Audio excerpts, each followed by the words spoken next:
నిన్న చేసిన దాడి అతి దుర్మార్గమైంది, ఉన్మాదమైంది, అనాగరికమైంది. పైగా దాన్ని చూస్తున్నట్టుగా ఇటీవల ఆయన వాళ్ళ కొడుకు మాట్లాడినట్టుగా చెప్తున్నారు. ఇది మరింత వాళ్ళ బల్బును తెలియజేస్తున్నది. ఒక మాటలో చెప్పాలంటే అహంకారాన్ని తెలియజేస్తున్నది. ఏం చేసినా ఏం కాదని ఒక దుర్మార్గాన్ని తెలియజేస్తున్నది. ఎందుకు అనంటే పోలీసులు ఇంతవరకు ఉదాసీనంగా వివరించడం వల్లనే వాళ్ళు అట్లా మాట్లాడుతున్నారు. ఎందుకంటే నిన్న అంత బహిరంగంగా దాడి చేసి కూడా మేము ఇట్లా ఉండగలిగినాము అనంటే పోలీసులు ఎవరికి రక్షణ చేస్తున్నారో మనకు అర్థమవుతున్నది. నిజానికి ఇది ఒక ప్రైవేట్ వ్యవహారం అన్నట్టుగా బయట చర్చ జరుగుతున్నది.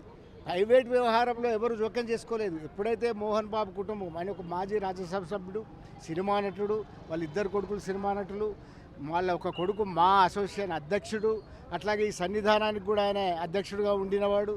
అట్లా ఒక పాపులర్ మ్యాన్ కాబట్టి న్యూస్ ఇంట్రెస్ట్ ఉండి పోయినారు. కానీ అది కాకుండా కూడా అప్పుడేమీ ఇవన్నీ జరగలేదు. ఎప్పుడైతే పహాడీ షరీఫ్లో వాళ్ళు ఇద్దరు వాళ్ళ కొడుకు ఒక కేసు ఈయన ఒక కేసు పెట్టుకొని అది క్రిమినల్ కేసు అయిందో అప్పుడు డెఫినెట్గా లోకానికి సంబంధించిన విషయం ఏంది. అది తప్పనిసరిగా వార్త. అది ఆ వార్త కనుకనే అక్కడికి మీడియా వెళ్ళిన తర్వాత అట్లా దాడి చేయడం అనేది ఫస్ట్ టైం చూస్తున్నాను. అంత దుర్మార్గంగా అంటే ఏ మైకులైతే ప్రజల సమస్యలను ఎట్లాగైతే చెప్తున్నాయో, ఏ మైకులైతే ప్రజల గొంతుగా వినిపిస్తున్నాయో అదే మైక్ తీసుకొని అంత పెద్ద దాడి చేయడం, ఆయనకు 3 కుట్లు పోవడం ఏంది, ఆయన అంత దాడి చేయడం ఏంది, దాన్ని ఇంకా సమర్థించుకోవడం ఏంది, ప్రభుత్వం ఇప్పటి వరకు కూడా 307 పెట్టకపోవడం ఏంది, హత్యాయత్నం కేసు అరెస్ట్ చేయకపోవడం ఏంది, ఇన్ని ప్రశ్నలు.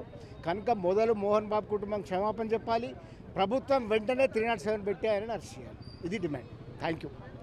నిన్న ఏదైతే మోహన్ బాబు రంజిత్ అనేటటువంటి జర్నలిస్ట్ పైన, అదేవిధంగా ఇంకా 2 మీడియా సంస్థలకు చెందిన వీడియో జర్నలిస్టుల పైన ఏదైతే దాడి చేసినారో దాన్ని Telangana union of working journalist పక్షాన మేము తీవ్రంగా ఖండిస్తూ ఉన్నాం.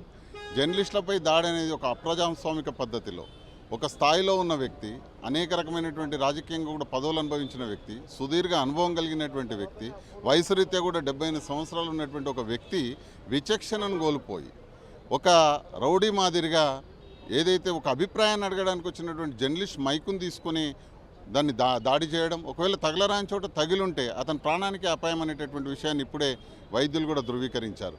అంత సహనాన్ని కోల్పోయినటువంటి మోహన్ బాబు ఆ రకమైనటువంటి దాడి చేయడాన్ని ఇంకా ఇప్పుడున్న ప్రభుత్వం తాత్సరం చేయడం, అతని మీద అరెస్ట్ చేయకుండా కేసు నమోదు చేసింది. కానీ వెంటనే అరెస్ట్ చేయాలనేటటువంటిది మా ప్రధానమైనటువంటి డిమాండ్.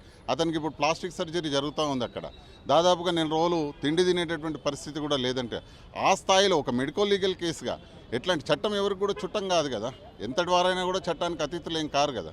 మొన్న ఒకటి లగచర్ల సంఘటనలో మాజీ ఎమ్మెల్యేను అప్పటికప్పుడు కలెక్టర్ పైన దాడి, ఇంకా నిజానికి కలెక్టర్ నా పైన దాడి జరగలేదని చెప్పినాడు.